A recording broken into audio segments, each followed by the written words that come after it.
Amen. Et chers frères et sœurs en Christ, membres de plus de 9000 églises, branches en Corée, partout dans le monde, comprenant les États-Unis, le Canada, le Mexique, le Guatemala, le Honduras, le Salvador, le Nicaragua, le Costa Rica, le Panama, le Venezuela, la Colombie, l'Équateur, le Pérou, le Brésil, la Bolivie, l'Uruguay, l'Argentine, le Chili, le Japon, la Mongolie, la Chine, le Taïwan, la Thaïlande, le Vietnam, les Philippines, la Malaisie, l'Indonésie, le Népal, l'Inde, le Sri Lanka, le Pakistan, le Kazakhstan, l'Israël, la Palestine, l'Égypte, le Soudan, l'Éthiopie, le Kenya, l'Ouganda, le Rwanda, le Burundi, la Tanzanie, la République démocratique du Congo, le Gabon, l'Angola, le Botswana, le Swaziland, l'Afrique du Sud, le Burkina Faso, le Libéria, la Côte d'Ivoire, le Ghana, le Nigeria, les Royaumes-Unis, l'Irlande, la France, la Belgique, les Pays-Bas, l'Allemagne, l'Italie, la Grèce, la Russie, la Suède, l'Estonie, le Bélarus, l'Ukraine, le Daghestan, membres des sanctuaires locaux, ceux qui assistent au culte sur Internet partout dans le monde, les enfants de l'école de dimanche, les téléspectateurs de GCN et de Mami TV. C'est la 11e session de l'enseignement sur l'enfer. Vous avez déjà écouté 10 sermons au sujet d'enfer. Vous écouterez la 11e session aujourd'hui. Comment vous sentez-vous quand vous apprenez la réalité de l'enfer? La plupart d'entre vous devraient être reconnaissants et être dans la réjouissance. Y a-t-il toujours quelqu'un qui le trouve difficile de voir, à écouter, à entendre parler de l'enfer encore? Si vous vous sentez comme ceci, j'espère que vous changerez d'avis à ce sujet. Pour plusieurs semaines passées, vous avez entendu parler de punition dans la tombe inférieure et vous avez entendu quel genre d'endroit est la tombe inférieure. C'est un endroit où des punitions cruelles sont données sans interruption. Et ceux qui sont tombés dans la tombe inférieure, à la différence de vous, n'ont pas entendu parler de punitions dans la tombe inférieure. Leur corps reçoit des punitions horribles. Ils ont reçu de telles punitions encore et encore à plusieurs reprises et sans fin jusqu'au degré où le nombre de fois est incontable. Dieu nous met au courant des réalités de l'enfer à plusieurs reprises, de sorte que nous ne tombions jamais dans l'enfer où de telles punitions continuent sans arrêt. Mais quand nous prêchons au sujet de l'enfer aujourd'hui, comment les gens réagissent-ils à cela? La plupart des gens ne veulent même pas entendre parler de cela. Quand les habitants du royaume de Juda ont été emmenés captifs à Babylone, Dieu a envoyé Ézéchiel pour dire au peuple ce qui suit. Ézéchiel 3:11 dit, « Va vers les captifs, vers les enfants de ton peuple, tu leur parleras et qu'ils écoutent ou qu'ils n'écoutent pas, tu leur diras, ainsi parle le Seigneur l'Éternel. » De la même manière aujourd'hui, que les gens écoutent ou pas, Dieu parle au sujet du ciel et de l'enfer à de nombreuses âmes autour du monde. Et c'est la grâce de Dieu que vous écoutiez ce message dans cet âge. C'est également une preuve que vous êtes les enfants bien-aimés de Dieu. Vous êtes vraiment bénis parce que vous écoutez non seulement la parole, mais essayez également de vivre, vous essayez de vivre selon la parole de Dieu.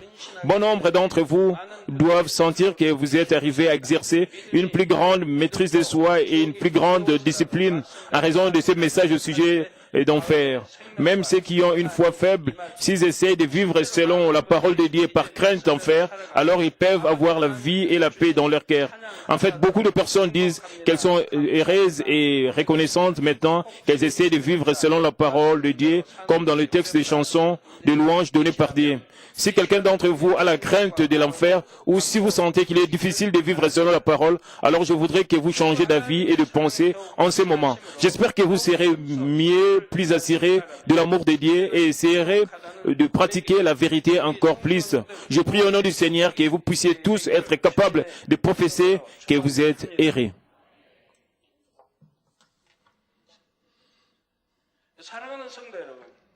Chers frères et sœurs en Christ, continuons à partir de la dernière session, nous parlerons de punition au 3e niveau dans la tombe inférieure. Avant que je vous donne des exemples spécifiques de punition du 3e niveau, faisons brièvement la révision de punition du premier niveau au 3e niveau. Les punitions du premier niveau dans la tombe inférieure sont données par des choses non vivantes telles que les rochers, les sables chauffés, l'eau bouillante ou la glace. Les punitions du second niveau, dans la tombe inférieure, sont donnés par les créatures vivantes qui sont des animaux ou des insectes. Les punitions du troisième niveau sont de tortures directement données par le messager de l'enfer. Il y a plusieurs genres de punitions dans le troisième niveau. Dans cette session, je parlerai au sujet de découper la chair avec différents genres d'objets pointus. Découper signifie couper quelque chose en tranches, en beaucoup de couches minces. Vous pouvez le comprendre probablement facilement si vous pensez à raser de tranches et de jambons. Quand je décris la scène de cette torture, je veux que vous puissiez imaginer une scène si misérable.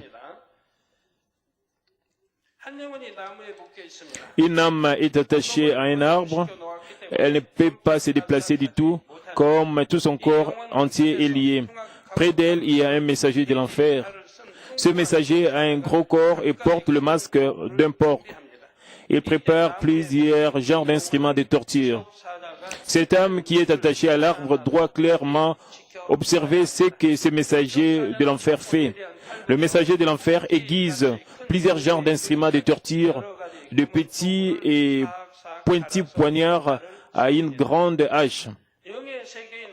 Dans la tombe inférieure, qui est un monde spirituel, les couteaux ne deviendront pas émoussés comme dans ce monde physique, juste parce qu'ils sont utilisés et ne sont pas aiguisés. Mais la raison pour laquelle le messager de l'enfer aiguise les instruments de la torture est de créer plus de terreur avant que la torture commence réellement. Mais même dans les années 50, 60, même 70, nous avions aussi ici en Corée de telles tortures quand la personne était dans la salle de torture et la personne pouvait écouter les cris d'autres personnes venant d'autres salles de torture. Avant même de commencer la torture, on essaie d'intimider la personne, que la personne puisse sentir la terreur, même avant la torture. Ils veulent que la personne puisse parler. Même avant que la torture commence, ils veulent que la personne puisse divulguer ses secrets. C'est pour la même raison que le messager se prépare lentement pour la torture. Quand les instruments de torture retentissent pendant qu'il se heurte, et quand le messager de l'enfer fait une grimace d'une manière diabolique à l'âme, la crainte que l'âme éprouve augmente continuellement. Elle suffoquera dans sa crainte pensant, ce messager va tailler en pièces ma chair avec cette hache. Il découpera ma chair avec ses couteaux. Et que puis-je faire? Comment puis-je supporter ce genre de douleur? En ce moment, elle commencera automatiquement à crier et à lutter pour être dégagée de l'arbre. Mais les cordes qui la lient feront seulement des coupures dans son corps, comme elle essaye de s'échapper, et il n'y a aucune évasion. Comme elle essaie toujours désespérément de s'échapper, ça devient clairement évident qu'il n'y a pas d'issue. Finalement, le messager de l'enfer qui a fini la préparation s'approche lentement de cette âme, tenant les instruments aiguisés dans ses mains. Le messager de l'enfer prendra d'abord un des doigts et commencera à découper la chair.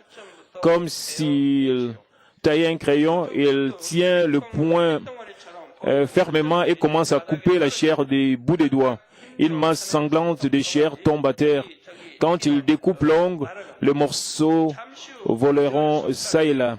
Bientôt, les 10 doigts seront juste réduits à l'essentiel. Maintenant, il prendra un plus grand outil pour découper les poignets, le bras et les épaules. Bientôt, les bras entiers auront seulement les os. Ensuite, il découpera la chair des pieds, le mollet et le cuisse à la pièce. Il découpera alors l'abdomen. Pendant qu'il découpe la chair de l'abdomen, les intestins sont exposés. Puis il les prendra un par un et les jettera. Comme si les intestins sont des obstacles, il prendra brutalement les intestins et le mettra de côté. Comme un cuisinier pourrait manipuler le poisson, sans aucune hésitation, le messager découpera lentement les morceaux de la chair en tranches. Il rira comme si c'est drôle voyant les âmes qui crient à cause de la peur et de la douleur. Bientôt, ils commencent à découper la chair, pensant aux manières de la découper d'une manière plus minutieusement mauvaise.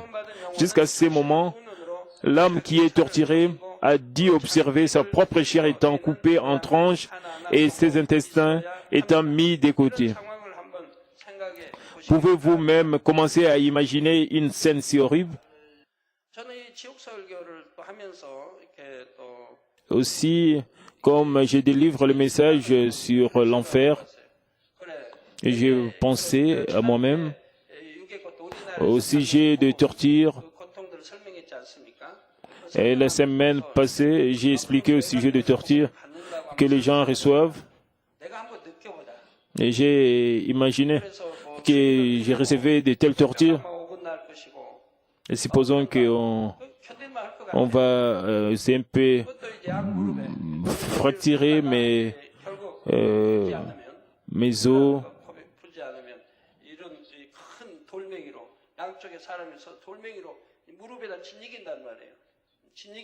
On va mettre des rochers au niveau de mes genoux. Parfois, on met des objets pointus.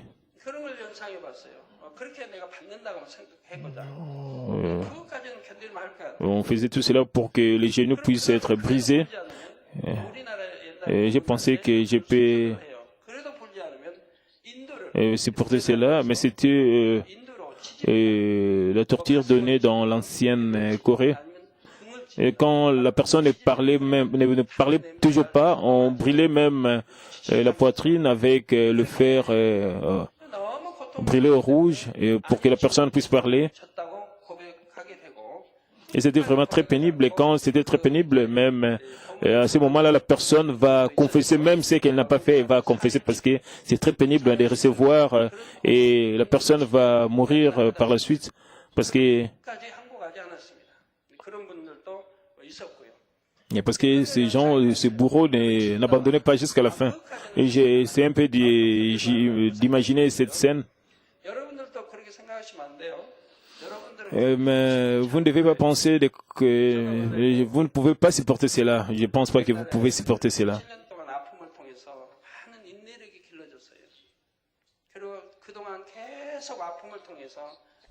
J'ai cultivé beaucoup d'endurance. Et quand j'étais dans mon lit de malade pendant 7 ans, au travers de plusieurs épreuves et de plusieurs tribulations, j'ai augmenté mon endurance. Pour le moment, je ne sens pas vraiment de douleur.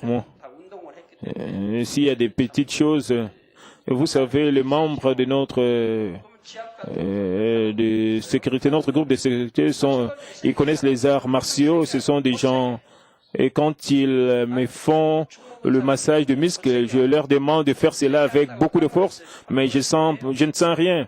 Bien qu'ils transpirent même, je ne sens rien.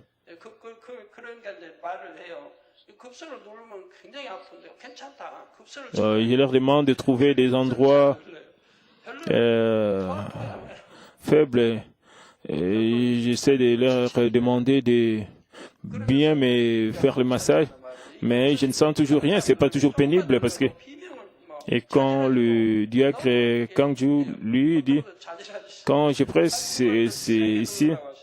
Quand je mets un peu beaucoup de pression, d'autres personnes vont crier. Et c'est comme s'ils vont mourir. Mais même quand je presse beaucoup, mais pour vous, vous ne sentez rien. Parce que mon corps et mes pensées sont bien entraînés. Et c'est pour cela que je peux supporter n'importe quel genre de torture. Mais j'ai crainte pour quelque chose. Parce que dans les années 60, j'ai suivi le film du premier président coréen, le président Syman Lee. On mettait des tiges de bambou entre les ongles et les doigts. J'avais beaucoup de peur en voyant ce film. C'était le genre de torture. Et c'était vraiment très horrible à cette époque-là, quand j'étais encore à l'école. On enlevait même l'ongle. Parce que Et cette scène est engravée dans mon cœur quand je pense à cela. Et je pense, c'est vraiment très terrible. J'ai peur de cela parce que cela est resté. Et d'autres tortures, j'ai pu supporter, mais pas celle-là parce que la torture des doigts et des ongles et le sentiment que j'ai gravé quand j'étais encore jeune. Et je pense que j'ai toujours peur de ce genre de torture parce que ça me faisait peur quand on suivait ce film. Et quand vous écoutez ce message, essayez d'imaginer que vous recevez cette torture vous-même. Bien sûr, vous ne devez jamais recevoir ces tortures. Vous devez garder tous ces messages à l'esprit. Vous devez toujours imaginer ces choses pour que vous ne puissiez pas tomber en enfer. Vous devez vivre sur la parole de Dieu. Si la peau de quelqu'un est déchirée, ou si un doigt, un bras ou une jambe est amputé dans un accident, il peut être possible de les rattacher chirurgicalement. Selon l'importance de blessures, une personne pourrait avoir tout le corps anesthésié, ou il pourrait également avoir juste l'anesthésie locale. Puis il devrait observer le docteur couper quelques parties de son corps ou recoudre sa chair et sa peau avec une aiguille. Il ne sent pas la douleur à cause de l'anesthésie. Pendant qu'il observe une telle scène, entendant le bruit du découpage et de la piqûre, c'est quelque chose de très horrible. Mais dans la tombe inférieure, la chair d'une âme est coupée en tranches sans aucune anesthésie et la douleur est simplement inimaginable. En outre, comme elle doit observer le sang jaillissant de la partie découpée et de morceaux de chair tombant à terre, combien c'est douloureux pour elle. Mais ce n'est pas la fin de la torture. Après que le messager de l'enfer découpe le corps entier, il dépose les coupeaux et prend une haleine pointue. Que va-t-il faire avec cela? Cette âme sait déjà ce qui va se produire. C'est parce qu'elle a souffert la même torture de milliers de fois depuis qu'elle est tombée dans la tombe inférieure. Elle sait exactement ce qui vient après. C'est pourquoi elle est toujours craintive.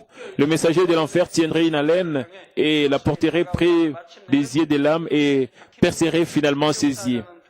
Le messager va enfoncer la laine profondément dans les yeux, laissant la laine dans l'œil. Le messager commence alors à découper le visage.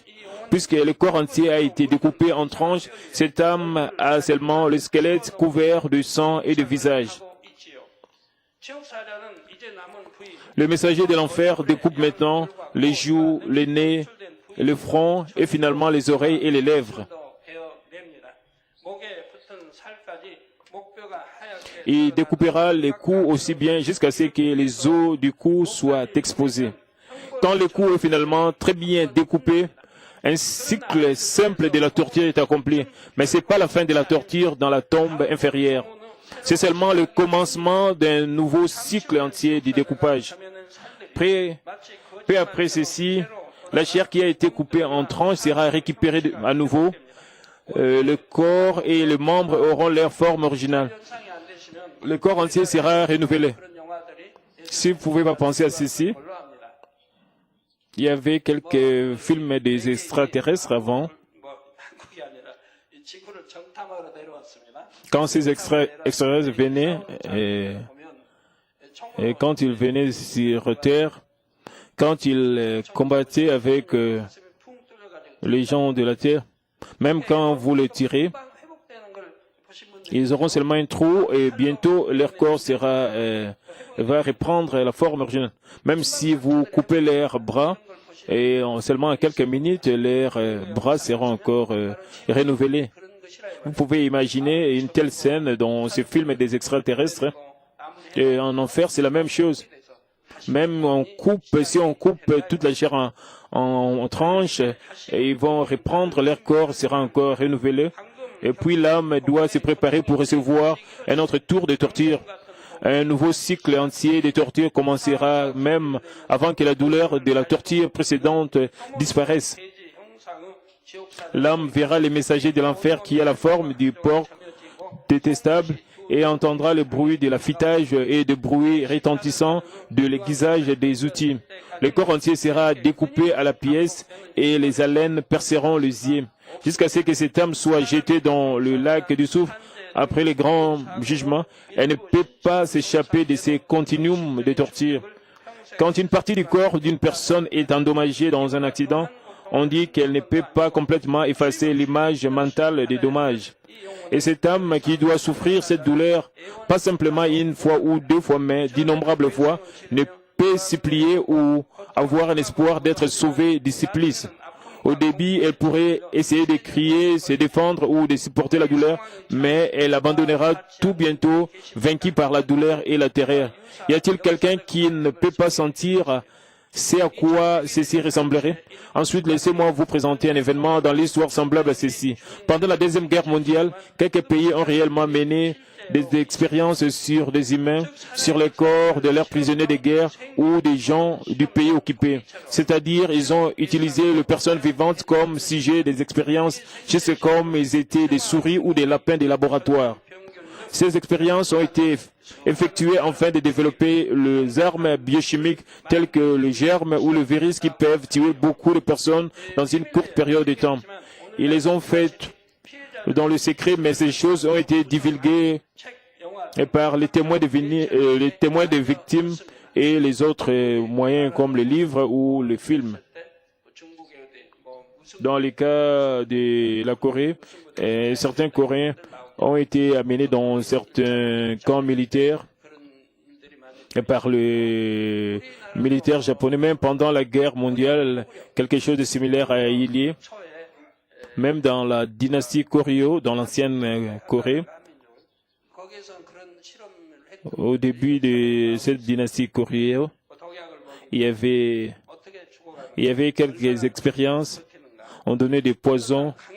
Comment est-ce que les gens pouvaient supporter ces poisons? Et il y avait des gens qui étaient très forts, bien entraînés, et on donnait même des poisons pour tester comment est-ce qu'ils pouvaient résister à ces poisons forts. Laissez-moi vous donner quelques exemples de cette expérience. Ils injectent des cellules cancéreuses ou quelques virus dans les personnes en bonne santé et observent quel genre de symptômes elles montreraient.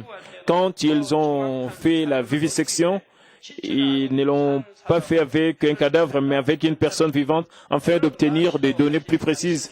Évidemment, il n'y avait aucune anesthésie. On dit dans beaucoup de cas, ils n'ont pas fait d'expérience avec un plan détaillé, mais par impulsion, comme ils sentaient aimer cela. Et ce qui suit est un tel cas, ils font tenir une personne pour une douzaine d'heures à environ moins 30 degrés Celsius.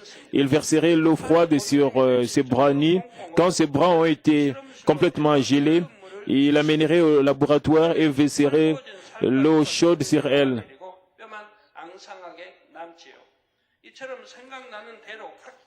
Puis la peau et les muscles détachés fondraient pratiquement laissant seulement les os.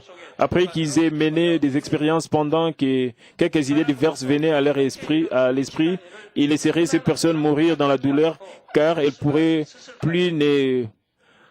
pourraient plus se servir des matériels pour l'expérimentation.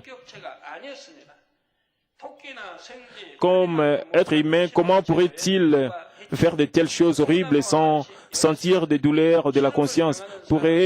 Et ces personnes n'étaient pas des êtres humains qui ont eu une personnalité. Elles étaient simplement du matériel pour les expériences qui étaient même moins valables que des lapins ou des souris. Ils les ont considérés être moins que l'humain. Ils ne se sont pas inquiétés de la douleur ou de la valeur de la vie de ceux qui ont été utilisés dans les expériences. Certaines de ces données de ces expériences sont encore disponibles dans divers endroits. Pouvons-nous commencer à sentir la cruauté de ceux qui ont fait de telles expériences? Ces personnes ont été attachées à la table d'expérience et ont dû observer leur abdomen être ouvert, des intestins être retirés et leur sang jaillir. Elles ne pouvaient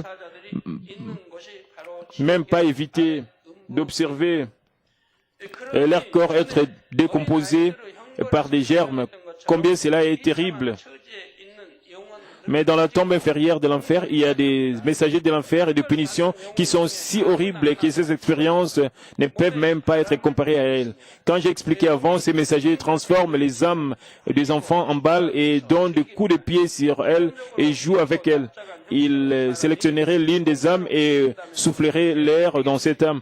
Quand le corps gonfle, ils s'amusent comme s'ils jouent au football avec ça. Que pensez-vous qui se produirait si une personne gonfle comme un ballon ou comme une balle? Ses intestins et poumons gonfleront et la cage thoracique et la colonne vertébrale qui couvre l'intestin se briseront. La peau augmentera de volume jusqu'à ce que, juste avant qu'elle éclate, la personne sentira la douleur de sa peau étant déchirée.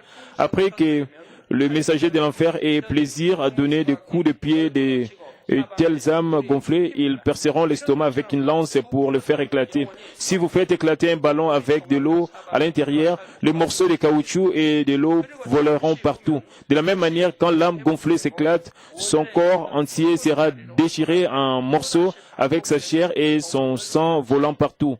Mais bientôt, le corps de l'âme régénère comme un nouveau et il doit recevoir la torture encore une fois. Dès le commencement. Chers frères et sœurs en Christ, nous pouvons voir la cruauté de messagers de l'enfer, même des gens qui vivent, même dans les gens qui vivent dans ce monde. Certaines personnes disent que les hommes sont les êtres bien plus craintifs que les démons. Par exemple, il y a des gens qui s'appellent les psychopathes. Ils font tellement de mauvaises choses que parfois, il semble que leur malveillance est sans limite.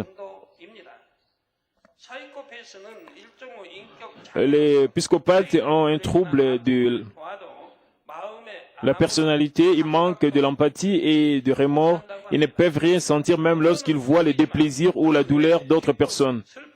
Ils sentent la colère, mais ils ne peuvent pas sentir d'autres sentiments tels que la joie, la douleur ou la pitié. Et ainsi, ils ne peuvent rien sentir quand les autres ont la douleur. Ils volent, tabassent ou tuent les autres, mais n'ont aucune douleur de conscience du tout.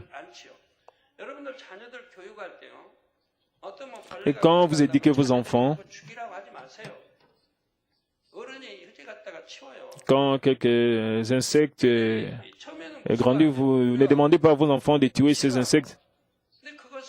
Et enlevez seulement ces insectes avec du papier hygiénique. Et si vous demandez à vos enfants de tuer ces insectes, quand cela devient une habitude, vos enfants n'auront pas peur de tuer. Et ils auront la nature mauvaise dans leur cœur, ils vont grandir comme cela. Et ne donnez pas à vos enfants la mauvaise nature, c'est la violence. C'est la même chose avec la violence. Les enfants n'aiment pas la violence dès le début.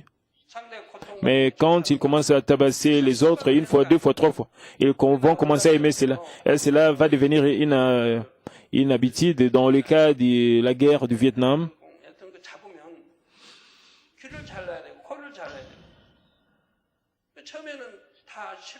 quand on capturait les Vietnamiens, on coupait les oreilles et le nez. Au départ, les Coréens n'aimaient pas cela. Mais quand ils font cela une fois, deux fois, trois fois, et la fois prochaine, ils aiment faire cela, couper les oreilles et même les nez de ces soldats vietnamiens. Et cela devenait maintenant un grand plaisir. C'est-à-dire, maintenant, ils ont cette nature mauvaise et ces mauvaises pensées. Et quand ils vont rentrer ici en Coro, ils vont commencer à tabasser n'importe qui. Ils vont plus sentir la douleur des autres. Nous devons développer de très bonnes habitudes, cultiver de très bonnes habitudes. Nous ne devons pas cultiver la violence.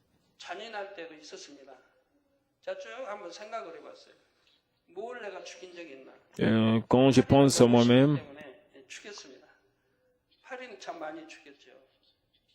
j'ai pensé, j'ai tué beaucoup de mouches, j'ai tué aussi des moustiques.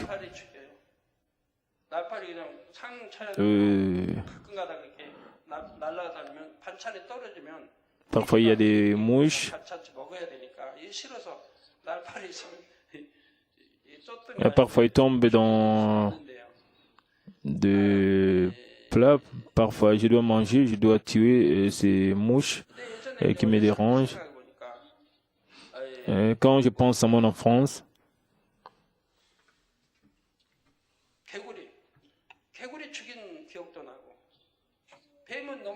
j'ai tué des crapauds, des grenouilles et même quelques serpents parce que j'ai détesté les serpents. Quand on tuait des grenouilles, on jetait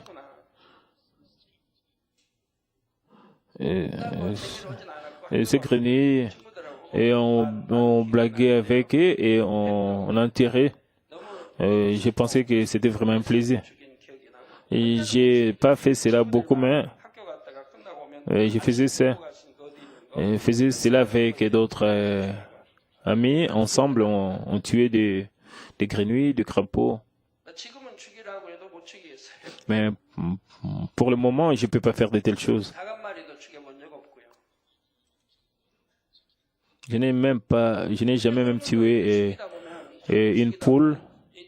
Si vous tuez à plusieurs reprises, vous aurez le mal dans votre cœur. Et le mal dans votre cœur va augmenter. Si vous frappez quelqu'un une fois, deux fois, trois fois, vous n'aurez pas de douleur de conscience. Dans mon enfance, quand j'ai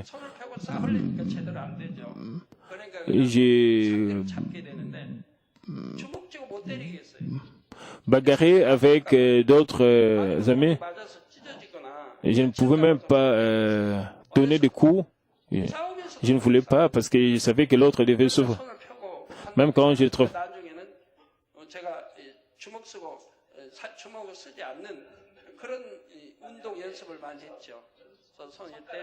Plus tard,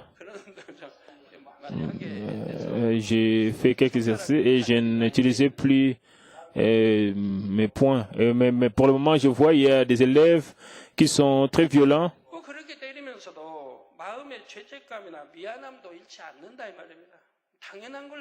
Ils n'ont même pas de douleur de conscience. Ils ne pensent même pas aux autres. Ils peuvent même sentir un certain genre de plaisir en faisant souffrir les autres. Ainsi, ils commettent habituellement de tels crimes toutes les fois qu'ils ont l'impulsion. À notre surprise, récemment en Corée, une personne qui a tué plus de 20 personnes innocentes a été arrêtée. Il a tué les gens de manière très terrible et a jeté les cadavres après les avoir coupés en morceaux. Il n'avait aucune raison particulière pour tuer, mais il a dit qu'il voulait juste tuer des gens. Quoiqu'on ne réalise pas comme ce genre de crimes extrêmes, il y a beaucoup de psychopathes dans la société. Certains d'entre eux ont même quelques emplois professionnels aussi et ils échappent à la police. Ils escroquent des gens par leur argent ou emploient d'autres personnes pour leur plaisir d'une manière très délicate, s'étirant de la société sans être inquiétés dans la loi du pays. J'ai vu des gens comme cela aussi dans l'église. Pendant les 27 ans d'existence de cette église, il essaie un peu d'approcher ceux qui sont riches. Ils disent, si vous m'aidez dans mes affaires, je vais vous donner cet intérêt. Et certaines personnes viennent même à l'église. Elles mènent une très bonne vie chrétienne, elles prient beaucoup. Elles visitent les membres, les nouveaux venus. Elles passent quelques mois pour se réunir, mais au même moment. Et ces personnes sont en train d'étudier qui est riche et qui n'est. Et ils approchent ceux qui sont riches et puis elles escroquent ceux qui sont riches. Pendant les 27 ans d'existence de cette église, j'ai vu beaucoup de cas. Et ceux qui sont trompés, ils sont trompés à cause de leur avidité, à cause de leur cupidité, à cause de leur désir égoïste. Et c'est pour cela le message de Dieu donné au début de cette église, au commencement en 1990, c'était qu'il n'y ait pas d'échange d'argent entre les membres de l'église, parce que l'église, c'est les lieux où nous devons adorer Dieu, prier. C'est pas un endroit de business. Nous devons nous venons ici pour aller au royaume des cieux, pas pour faire nous ne parlons pas des problèmes d'argent ici, échanger d'argent. Chaque fois, j'ai toujours insisté qu'il n'y ait pas de telles choses. Et je vous dis cela au moins 2 fois par an, mais il y a encore des gens qui se font escroquer, des gens qui sont trompés. Et soyez prudents, parce qu'il y a des gens qui sont là pour vous escroquer. Même dans l'église, il faut être très prudent.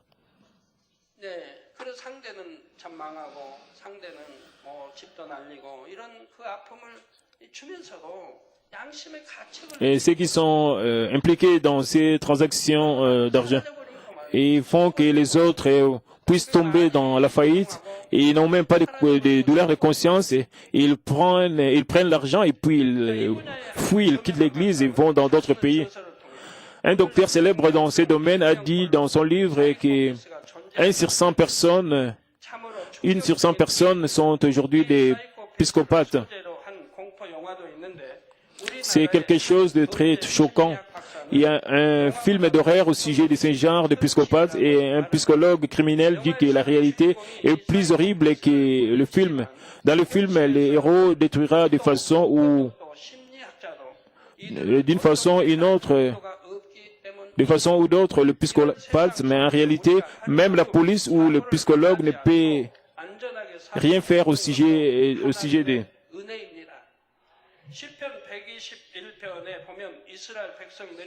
C'est également la grâce que Dieu nous donne que nous vivons dans la sécurité dans ces genres, dans ces mondes dangereux. Dans Psaume 121, nous voyons la louange. Le peuple d'Israël a offert à Dieu quand ils sont montés au temple.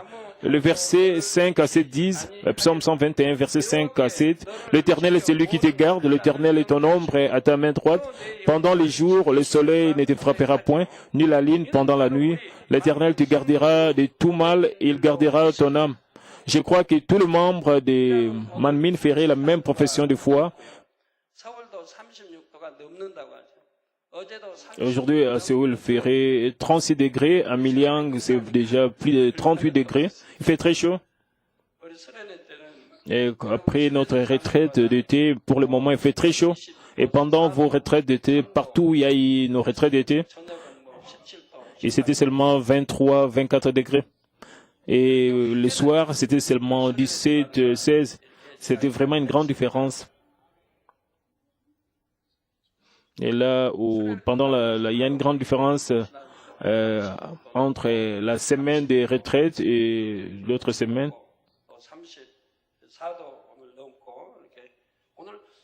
Hier, c'était déjà 32 degrés.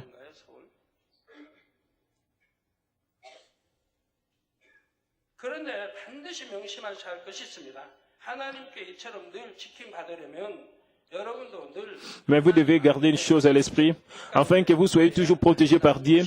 Vous devez également demeurer en Dieu dans la lumière. Frères et sœurs, juste comme un tel mal terrible existe dans ce monde dans lequel nous vivons, l'enfer est également un endroit réel. C'est pas simplement une fiction, une histoire ou un scénario. Par conséquent, pensant en cette affaire, je vous exhorte à rejeter toute forme de mal. Mais je ne vais pas dire que vous devez vivre dans la crainte de l'enfer à tout moment. Vous devez rejeter le mal en sentant le cœur de Dieu le Père. Mais parfois, vous devez penser à cet enfer réel et horrible et chasser fermement les tentations des péchés.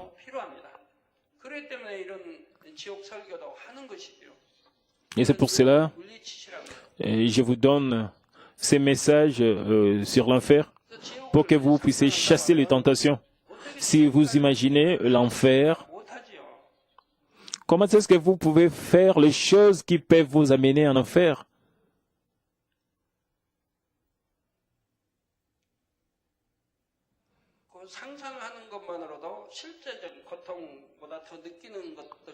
Juste en imaginant, il y a des choses que nous sentons avec plus de peine, plus de terreur.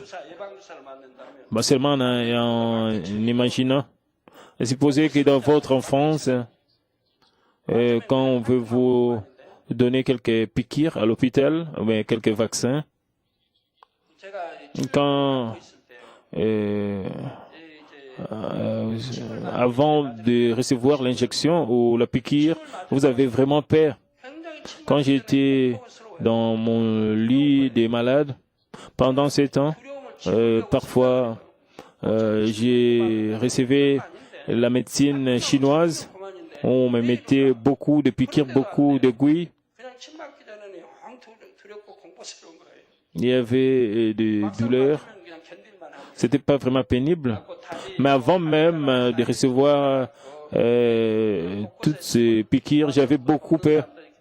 Parce que pour ces temps, on mettait des aiguilles au niveau de mes genoux, au niveau de mes pieds, partout dans mon corps. Et j'avais vraiment peur. Mais après cela, c'était pas vraiment pénible.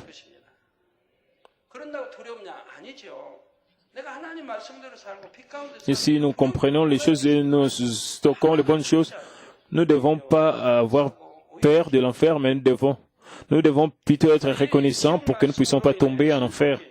Par ces messages sur l'enfer, j'espère que vous sortirez comme des messagers de lumière et brillerez dans ce monde obscur. Ce faisant, je prie au nom du Seigneur que vous deviendrez les citoyens de la Nouvelle Jérusalem où le bon Dieu, le Père, demeure. Prions tous ensemble en pensant à ces messages. Alléluia, Père. Merci pour ta grâce et pour ton amour. Aujourd'hui, j'ai expliqué au sujet de punition, le troisième niveau. La punition du troisième niveau permet que nous puissions graver ces messages dans notre cœur, que nous ne commettons pas des choses qui vont nous amener en enfer. Puisqu'il y a un ciel qui est merveilleux, que nous puissions toujours voir le but de la Nouvelle Jérusalem, ce lieu merveilleux, que nous puissions nous parer comme de belles épouses du Seigneur. Père, garde nos pensées et en toi, au nom du Seigneur Jésus-Christ, j'ai ainsi prié. Amen.